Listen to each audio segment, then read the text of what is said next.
जाबाज साथी और कमांडो के सांसद आप श्री उमेश भाई पटेल जी को मैं इस मंच पर अपने 2 वचन कहने के लिए ससम्मान आमंत्रित करता हूँ।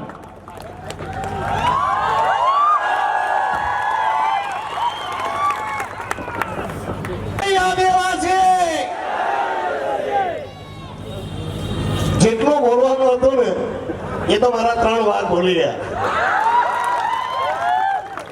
પ્રભુભાઈ તમે એક વાત બરાબર કરી, પેલી ચાઇનીઝ કહાવત કે કુત્તે કે भी दिन आते। સારું સાચું આપણા પ્રદેશમાં કૂતરાના દિવસો ચાલ્યા છે। વાત સાચી ભાઈ, અમે આ ગુજરાતના હિંમતનગર થી કૂતરો આવેલો એને રાત કાપતું છે कि अब में कोई खराबी नहीं हुए कि कुत्ते के भी दिन आते हैं, पर कुत्ते को पता होना चाहिए कि जिस दिन तेरा बाप शेर आ जाएगा कुत्ता तेरा क्या हाल होगा। मारे तो तमने વધારે કઈ કહેવાનું નથી, જેટલું પણ બોલવાનું હતું એ મારા મિત્રો ભૂલી ગયા। આજે જ્યારે રાષ્ટ્રીય જનજાતિ ગૌરવ દિવસના નામ પર ભારત સરકાર વિવિધ કાર્યક્રમો કરી રહી છે, પરંતુ અમારા મિત્રએ એક વાત સરસ કરી કે અમને રાષ્ટ્રીય જનજાતિ ગૌરવ દિવસ નહીં કહો, એમને સંપૂર્ણ ક્રાંતિ દિવસ કહો, કેમ કે હવે ક્રાંતિની જરૂર છે આ પ્રદેશમાં। ભગવાન બિરસા મુંડાજીની 150મી જન્મ જયંતિના ઉપલક્ષમાં ડીએનએચ આદિવાસી એકતા પરિષદ અને આદિવાસી સમન્વય મંચ ભારત મુંડાજીના જન્મોત્સવનો કાર્યક્રમ કરી રહી છે, જેમાં મારું સૌભાગ્ય છે કે આટલા મારા માટે તો મેં કહું કે ભલે હું આમથી ઉંમરમાં મોટો હોઈશ, પણ આનંદભાઈ અને ચેતરભાઈ જેવા લોકો જેને મંચ પર હોય અને એમને વચમાં બેસવાનું મળે એ મારું સૌભાગ્ય છે। ત્યારે આ મંચ પર મારા માટે તો હંમેશા મારા ભાઈ સમાન રહ્યા આનંદભાઈ, એમને હું પહેલાથી જ એક ક્રાંતિકારી નેતા તરીકે અને મારા આઈડિયલ તરીકે ફોલો કરતો આવ્યો છું। તેવા મંચ પર આનંદભાઈ ચેતરભાઈને મળવાની ઘણી મને ઈચ્છા હતી, ઘણા સમયથી હું એમને મળવા માંગતો હતો। ઘણી વાર એમની વાતો સાંભળી મને લાગ્યું હતું કે એક દિવસ આ યુવાનને પણ મળવું જોઈએ, કેમ કે એની પણ વિચારસરણી એની પણ વિચારધારા આપણા જેવી જ છે।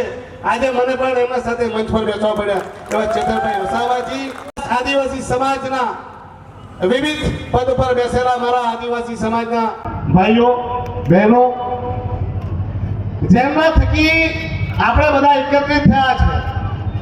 દાદરા નગર હવેલીની અવાજ મોહનભાઈનો એમ કહેવાય કે શિષ્ય, જેમ કૃષ્ણનો શિષ્ય હતો અર્જુન, તેવા જ શિષ્ય છે આપણા પ્રભુભાઈ ટોકિયાજી અને બીજો શિષ્ય છે ઉમેશ પટેલ।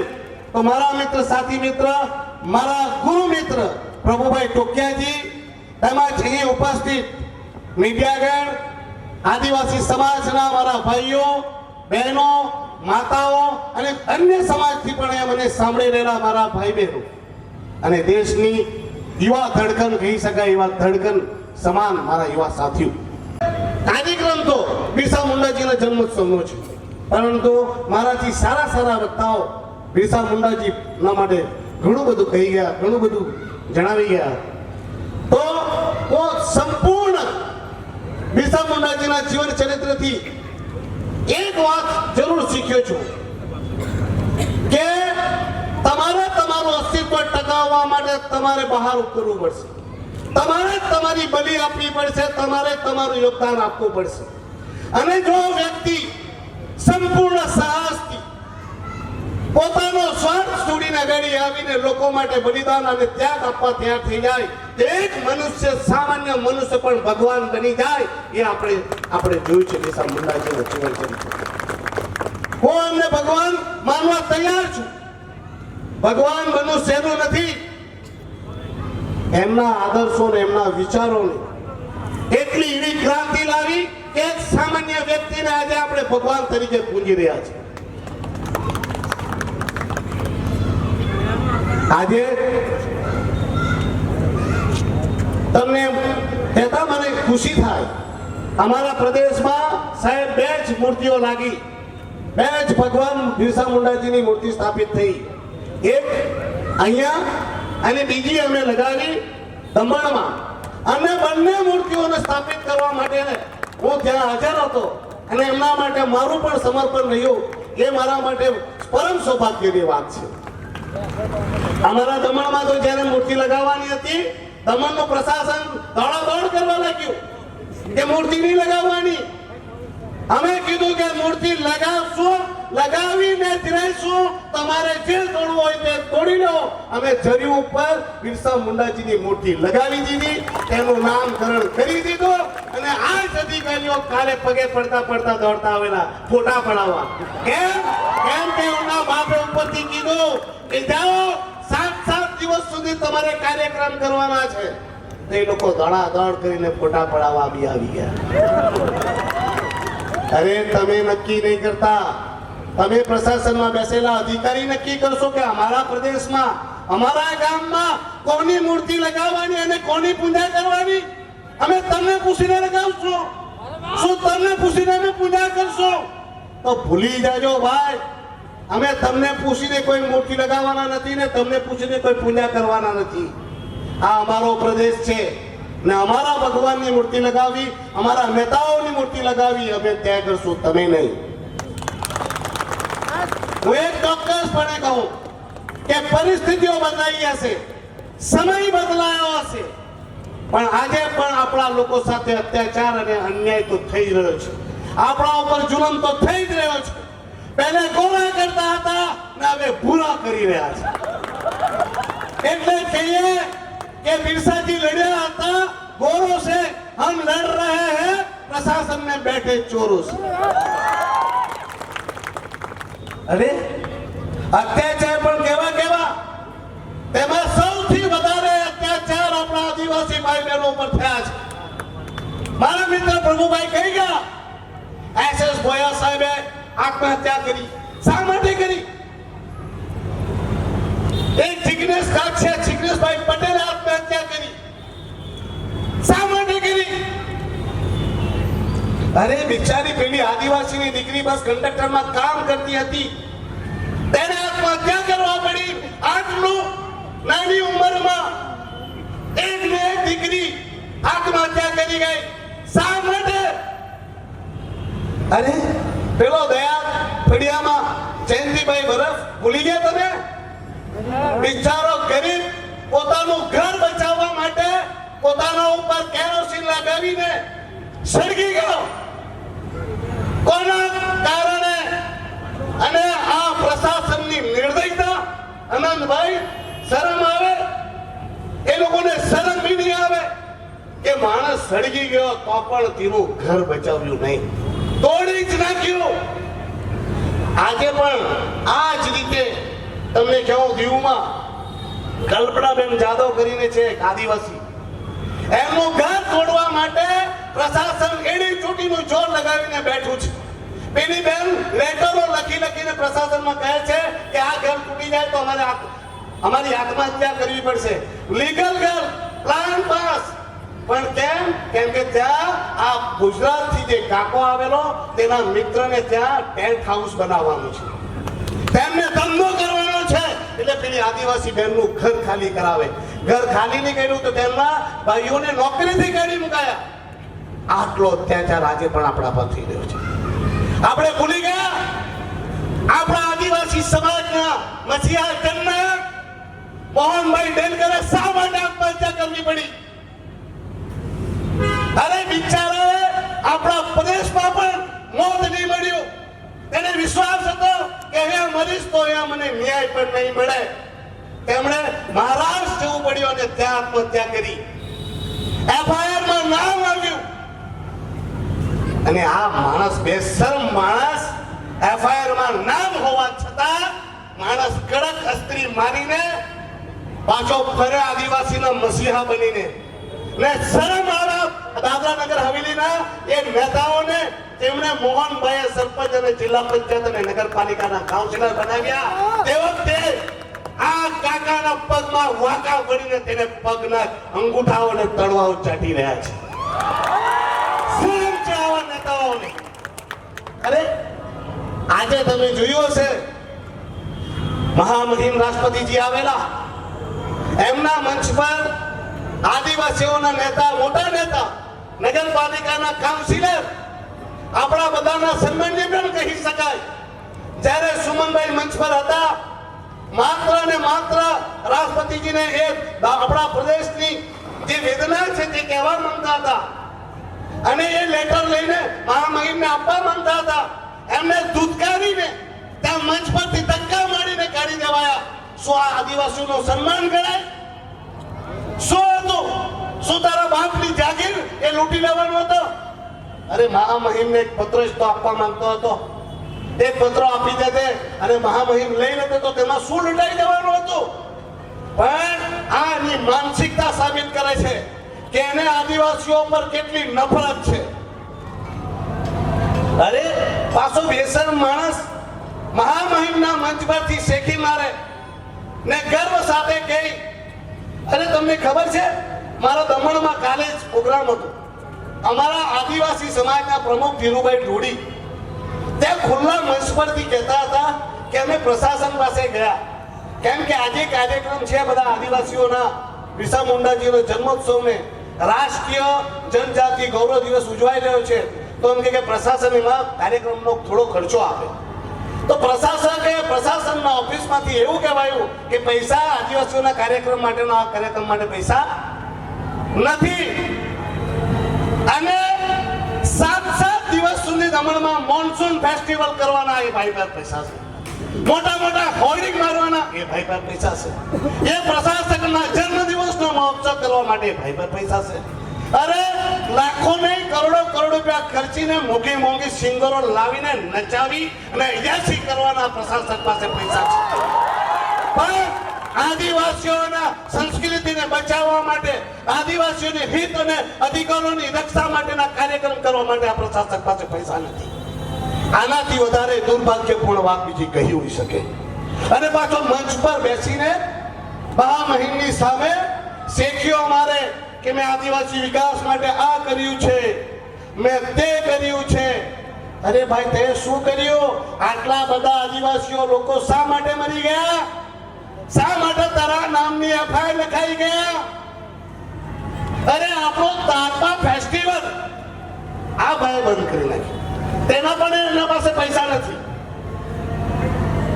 અને વાત કરે આદિવાસીઓની હક અને અધિકાર અને એમની સંસ્કૃતિ બચાવવાની, પાછો મંચ પર બેસીને અને કોઈ બી વીઆઈપી આવે તો પહેલા આદિવાસી વાલી પેન્ટિંગ જે છે તે જ આપે.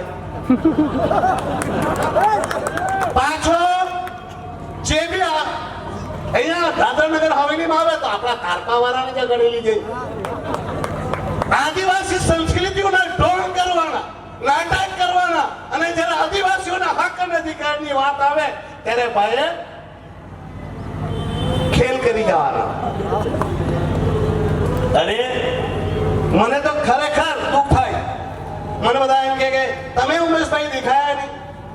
અરે તમને દુઃખ સાથે કહેવા પડે, દમણ દીવમાં એકમાત્ર સાંસદ હું, અને પ્રોટોકોલો કે કોઈ બી વીઆઈપી આવે તો સાંસદને ત્યાં રાખવા પડે.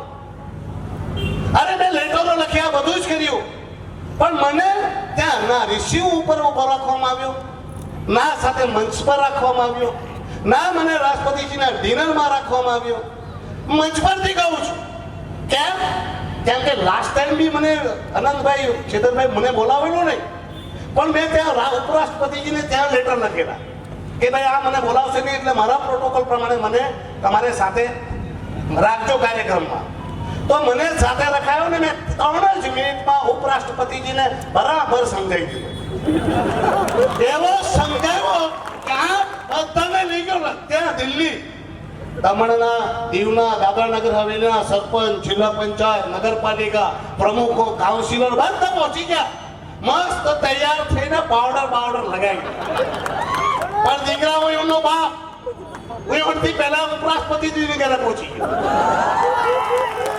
એટલે એની જે મનસાઓ કીધી મેં સફર પર પડવાની લીધી. એટલે આ વખતે એને શું કર્યું કે આ વખતે એને મારું નામ જ કાપી નાખ્યું. દીકરા તો એ કાપે પણ તારો બાપ તો દિલ્હી જાય. તો અહીંયા કાકા જેટલા ધૂમ ધડાકા કરવાનો હોય તેટલા કરી લેજે, પણ તારો બાપ તો પાર્લામેન્ટમાં બી બોલશે અને રાષ્ટ્રપતિજીના ઘરે બી જશે, તારી તમામ પોલ ખોલીને આવશે.